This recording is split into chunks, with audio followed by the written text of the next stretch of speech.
Now that I've got the engine running and I've confirmed that the transmission works, I'm gonna get the dang engine pulled out.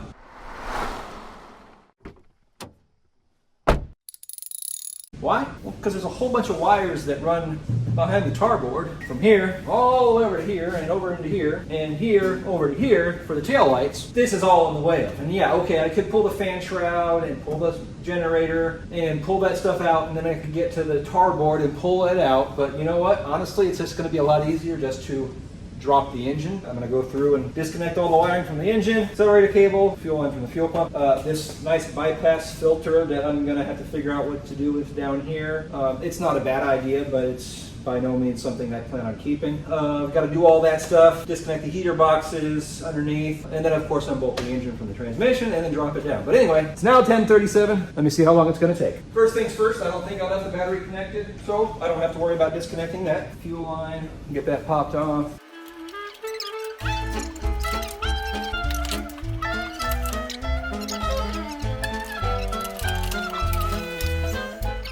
Reverse light, that's out of the way. Some random wire through the firewall, don't need that. That's an odd place for that wire.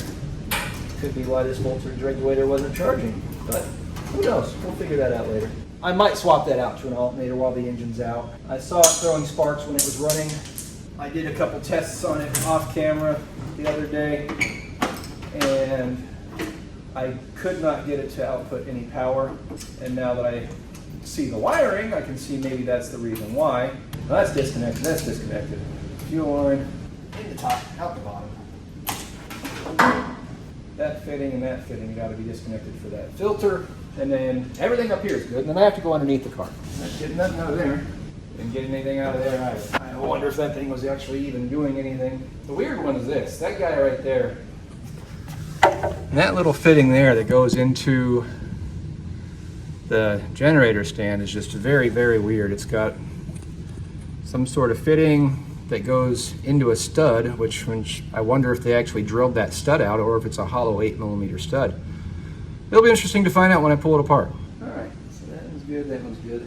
See if I can get those guys out. Show you what I'm looking at. All right, we got a couple of bolts on the back of the bell housing. Got one on the top left right there. Yeah, top left, right. Well, anyway. There's one at the top left, and there's one at the top right. I've got to get both of those nuts out. Got that guy.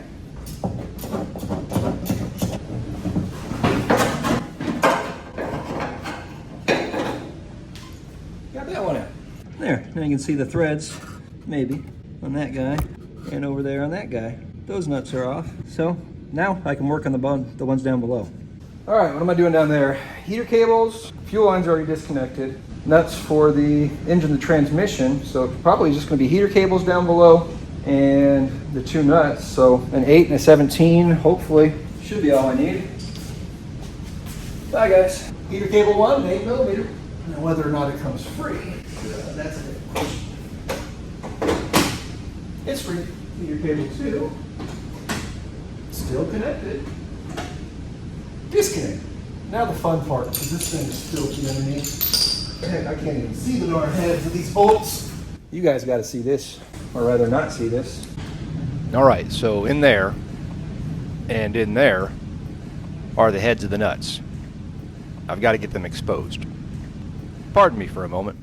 All right, so I got one side pulled off. Still working on that guy, but I wanted to show you guys the progress. We're getting there. That's the last bolt I've got to do. At which point that I can pull this engine out. 11:05 now. One bolt to go. Be gone.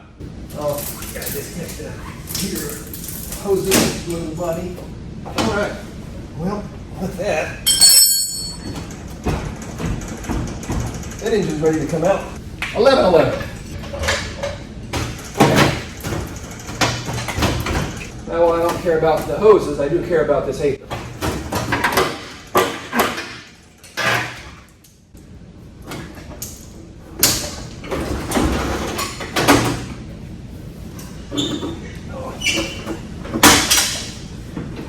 There we go.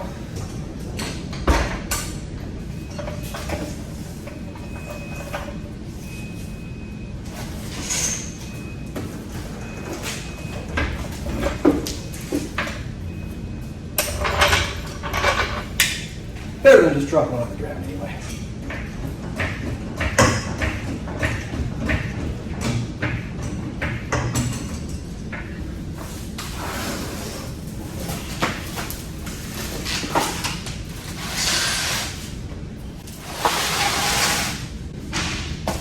There, engine's out.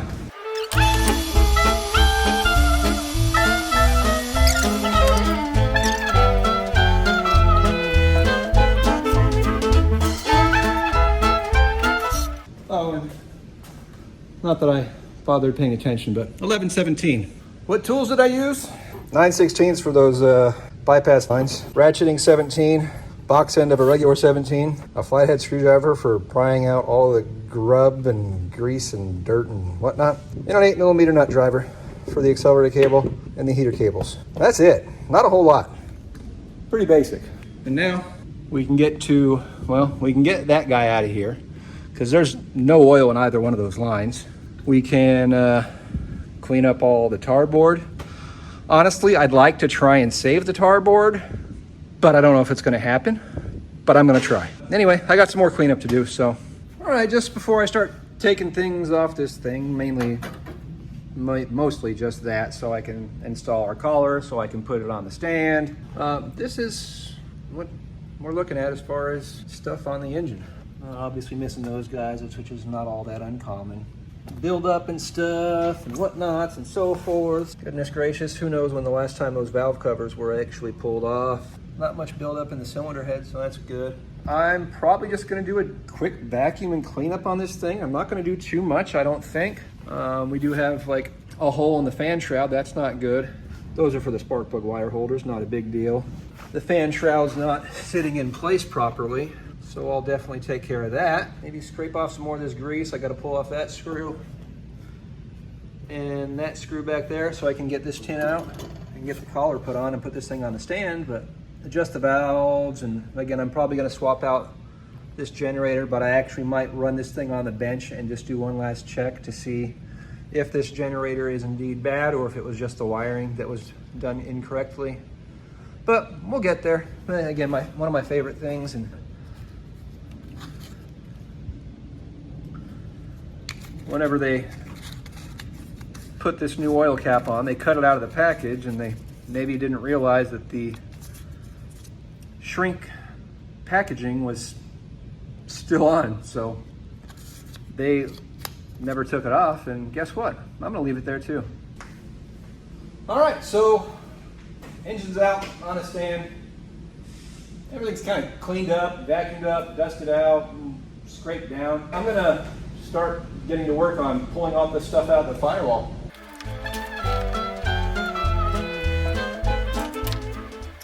There's like tons of oil on top of it.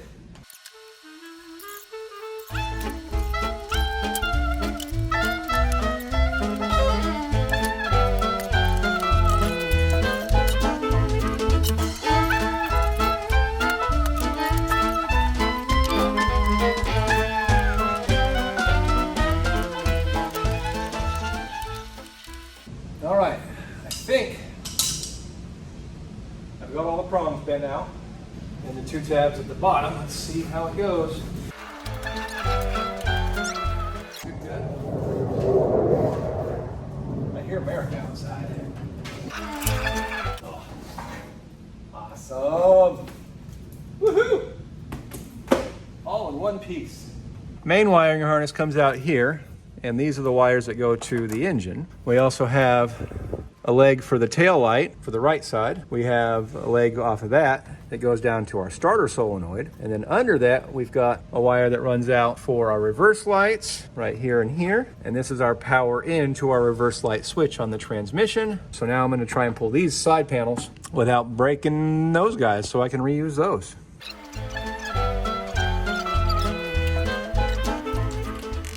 Little worse for the wear, but we can use it, or reuse it rather.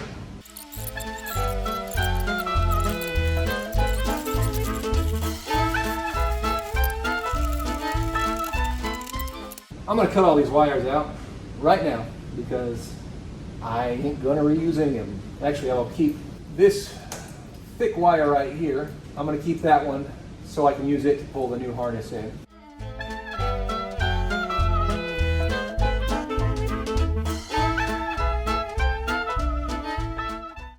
Look out, here comes Hammer Happy Harvey.